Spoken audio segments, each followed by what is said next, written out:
I'm Rob Whitfield with the Orange County Register, and welcome to OCN2 for Monday, July 6th. 5 people were stranded last night on rocks in the ocean off Dana Point.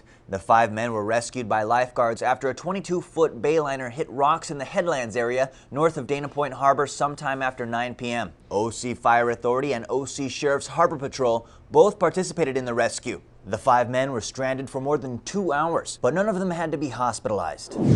After the early Sunday morning collision of 2 monorail trains at Walt Disney World in Florida that killed 1 train operator, Disneyland officials in Anaheim decided to keep the monorail operating after all the necessary daily safety checks were made. The monorail trains that collided at Walt Disney World were on a track in the Magic Kingdom section of the Florida resort. Authorities said it is unclear what caused the crash. The monorail at Anaheim's Disneyland Resort opened in 1959 and runs on a 2.5-mile loop with stops in Tomorrowland and downtown Disney.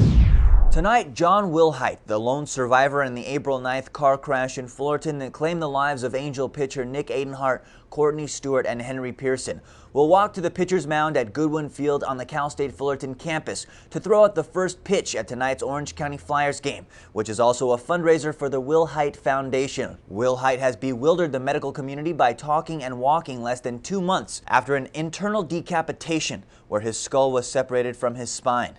The Flyers manager said tonight's fundraiser is to help pay for Wilhite's mounting medical expenses. Wilhite's father, Tony, meanwhile, said they plan to use tonight's event as a chance to thank the thousands who have offered support to their son.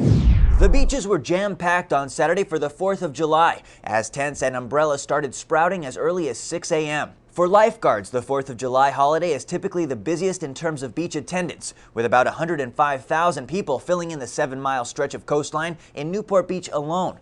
For police, most arrests made in Newport Beach and Huntington Beach over the 4th of July weekend were alcohol-related, and this year authorities said the number of arrests remained consistent with those in past years. By Sunday morning, Newport Beach police had made more than 100 arrests. In Huntington Beach, police reported that 67 people were booked into jail from Friday evening to Sunday morning. Last year, Newport police arrested 159 people, and Huntington Beach police say each 4th of July they usually arrest 25 to 40 people.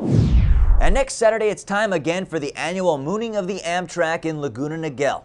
Attendance to the event hit a high last year when 9,000 people took part in the festivities. This year, city officials hope new ordinances and a big police presence will keep crowds at the event low and discourage outsiders from attending. The annual event began 30 years ago from an impromptu dare among a group of patrons at Mugs Away Saloon. And you can read more about all of these stories and get your breaking news all day at ocregister.com.